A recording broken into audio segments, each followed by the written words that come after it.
Mbak April kemarin ada sesuatu yang perlu dibicarakan kepada saya? Iya Kak, tapi Kakak janji ya jangan bilang pada siapapun. Ya Mbak April, tenang saja, gak usah ragu-ragu untuk menceritakan apa yang Mbak April ceritakan kepada saya, karena dalam konseling itu menggunakan asas kerahasiaan. Jadi nanti segala sesuatu yang Mbak April ceritakan kepada saya, Mbak April tidak usah khawatir orang lain itu tahu tentang cerita Mbak April. Iya Kak, terima kasih. Tapi nanti di sini saya memiliki waktu sekitar 30 menit saja. Apakah waktu 30 menit itu kurang atau gimana? Gak apa-apa Kak, yang penting Kakak sudah mau meluangkan waktunya buat saya. Oke, kalau begitu silakan Mbak April bisa ceritakan kepada saya. Ya Kak, jadi gini ceritanya, saya itu punya kakak. Lalu Kakak saya itu laki-laki, nama kakak saya adalah Kasih. Kakak saya itu suka menuduh saya Kak. jadi kakak Mbak April itu suka nyuruh Mbak April seperti itu? Iya Kak, betul. Kakak Mbak April itu suka menang sendiri? Iya Kak, betul. Dan di tempat kerja saya, bos saya itu mirip sama kakak saya, mirip sama kayak kakak saya Kak, kelakuannya. Oh ya, miripnya seperti apa? Suka menuduh saya, suka bentak-bentak saya, suka marah-marahin saya kan capek ya Kak. Maaf kalau boleh tahu Mbak April kerja di mana ya? Saya kerja di DPM Kak. Oh, DPM. Kerja sebagai apa? Saya kerja sebagai penyaji itu loh Kak, yang ngasih makanan ke konsumen. Oh, waiters seperti itu? Iya Kak, tapi sebagai pengantar makanan. Oh ya, seperti itu. Lalu? Nah, terus bos saya suka bentak-bentak saya Kak, seperti kakak saya persis. Kan kontrak dari awal itu saya cuma sebagai penyaji saja Kak. Kemudian dengan kata lain pekerjaan Mbak April itu melebar seperti itu? Iya Kak, seperti itu. Saya disuruh cuci piring, disuruh bersih-bersih piring-piring yang ada di konsumen yang udah kotor itu Kak. Kan tidak sesuai dengan kontrak saya kan, capek Kak disuruh kayak gitu. Ya, saya juga dapat memahami perasaan Mbak April itu seperti apa. Pasti tidak nyaman kalau disuruh-suruh seperti itu. Gak nyaman sekali Kak, saya itu gimana ya Kak, pengen keluar kerja, tapi saya tidak suka kalau dia di kos. Wah, tapi bagus sekali ya Mbak April. Selain kuliahnya rajin, Mbak April juga rajin kerja. Ya kan kalau kerja kan kawan-kawan gitu ya. Iya Kak. Lalu Masalahnya itu, saya tidak suka dengan bos saya Kak. Dia itu suka nyuruh saya. Kontrak dari awal kan saya sebagai penyaji saja, tidak ada cuci piring lah, bersih-bersih lah. Apalagi kan nggak ada tuh Kak. Lalu keadaan yang sekarang seperti apa? Sekarang saya disuruh-suruh seperti itu Kak. Contohnya seperti apa? Dia itu bentak-bentak saya Pak, pas saya bawain makanan ke konsumen itu, bos saya bentak saya, hei Pril, kenapa itu gak diambil sekalian, kotor itu cepetan diambil dengan nada yang keras Pak. Saya kan malu Pak, saya itu tersinggung dan pengen marah, tapi dia bos saya. Ya, saya dapat memahami perasaan Mbak April. Lalu ketika bos Mbak April seperti itu, apa yang Mbak April lakukan? Saya bilang, ya Pak, itu aja. Selama ini Mbak April disuruh-suruh melakukan seperti itu dilakukan atau dihiraukan? Iya sih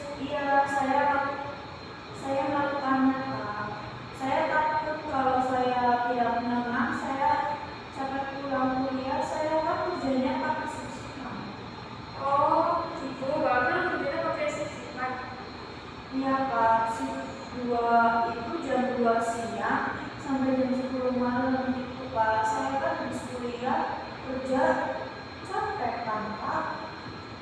Ya, saya tahu jadi permasalahan Mbak April tidak nyaman dengan bosnya.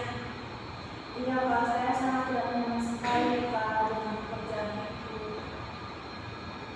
Iya, selama ini ketika bos Mbak April menyuruh itu, dampak positif yang Mbak April dapat itu apa? Sebenarnya ada Kak. Coba sebutkan. Iya, saya lebih terampil, cepatan, disiplin. Saya juga bisa bagi waktu, tapi saya itu jengkel. Oke.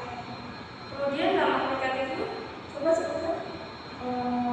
Dalam negatifnya ya, saya hanya jengkel. Hanya jengkel. Oke, dari situ kita lihat perbandingannya dari positif. Kan Mbak April lebih terampil, cekatan, disiplin. Saya juga bisa berperilaku, sedangkan dampak negatifnya hanya itu jengkel. Yang Mbak April ini itu apa? Saya pengen nyaman kerja di tempat itu Kak. Oke, jadi intinya Mbak April itu ingin merasa nyaman kerja di tempat ini kan? Iya Kak. Oke, untuk menyelesaikan masalah Mbak April ini, saya punya teknik yang namanya kursi kosong. Apa itu Kak? Jadi nanti Mbak April harus mainkan peran. Mbak April berperan sebagai top dog dan underdog. Top dog adalah orang yang memiliki kuasa, yang pemegang kendali dalam hal ini adalah bos Mbak April. Kemudian berperan sebagai underdog, yaitu pihak yang merasa tertekan dalam hal ini, Mbak April sendiri. Jadi nanti di sini saya memiliki kursi kosong. Nanti Mbak April harus dapat memerankan top dog dan underdog yang telah saya jelaskan. Nanti Mbak April duduk di kursi sebelah kanan berperan sebagai top dog atau bos Mbak April, dan kursi sebelah kiri berperan sebagai bos Mbak April, menyuruh Mbak April yang seperti Mbak April ceritakan.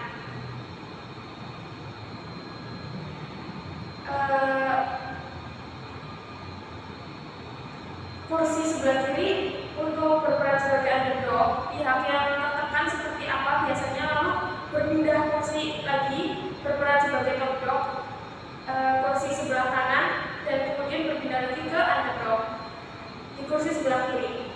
Dari jawaban dan respon seperti apa Mbak April terhadap bosnya akan juga sebaliknya bosnya Mbak April merespon seperti apa.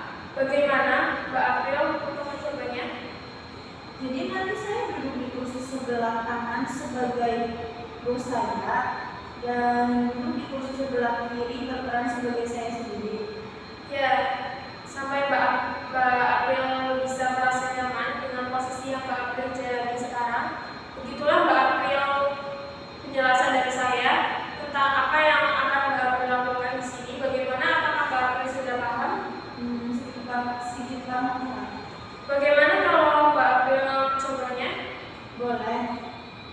Baik, bisa kita mulai ya. Nanti Mbak April duduk di sebelah kanan, memerankan seolah-olah Mbak April sebagai bos Mbak April. Mbak April memerankan bagaimana biasanya bos Mbak April nyuruh-nyuruh Mbak April dari kata-kata maupun tindakan begitu, atau bagaimana ekspresi bos Mbak April biasanya saat nyuruh-nyuruh Mbak April.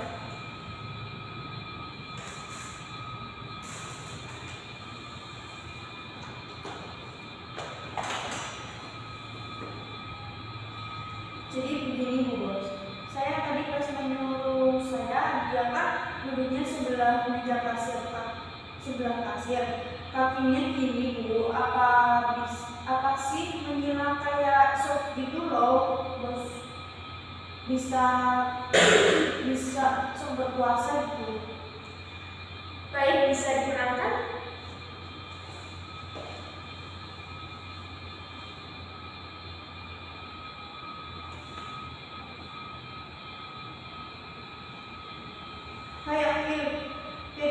diambil sekalian kotor, gak diambil cuci sekalian nanti di belakang. Bilang kayak gitu, Kak.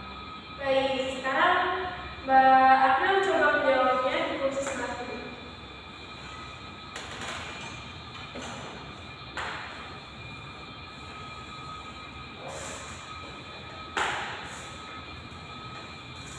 Iya, Kak. Dan kira-kira respon dari bos kamu itu seperti apa?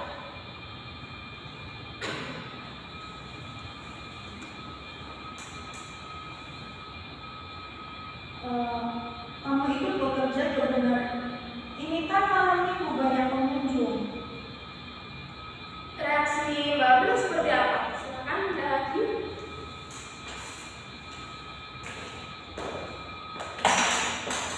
Saya bilangnya dia kalau sebentar, tapi hati saya jengkel. Oke, mungkin Mbak April dapat memberikan senyuman, ekspresi ceria Mbak April nanti biar hatinya Mbak April itu tidak merasa tertekan.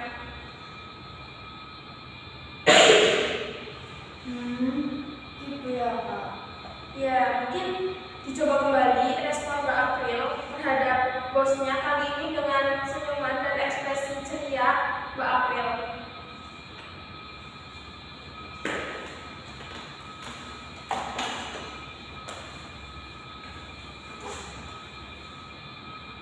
Iya sih, Kak. Nah, seperti itu bagus. Bagaimana kalau pakai senyuman, perasaan seperti apa? Ya agak deg-degan, Kak. Nah, itu bagus. Gimana kalau Mbak April seperti itu, setidaknya lebih nyaman seperti itu, bukan? Iya juga sih, Kak. Baiklah, kalau itu tadi dari apa yang telah dilakukan itu, agar bisa berbicara yang baik Mbak April dengan bosnya, agar Mbak April juga merasa nyaman, kira-kira bisa tidak?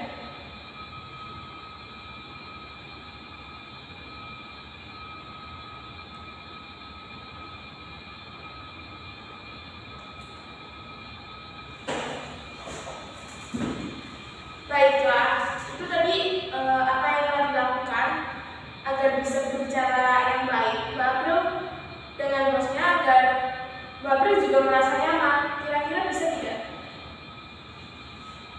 Gak tahu, Kak. Saya belum terlalu berani, tapi akan saya coba. Ya, nanti silakan dipraktekkan di depan bos Mbak April yang seperti tadi ketika Mbak April jadi underdog-nya. Kemudian nanti apa yang akan Mbak April lakukan setelah ini dan praktekkan di?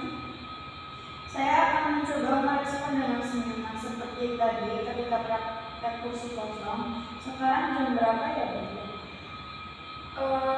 Jam 3:30 Mbak April kerja jam berapa? Besok kerja jam 2. Oke, besok beneran loh ya Mbak April harus berani bersikap seperti itu tadi biar merasa nyaman. Baik, kalau begitu saya free besok jam 12 pas istirahat. Ibu bisa kan besok? Ya bisa. Baiklah kalau begitu Ibu tunggu hasil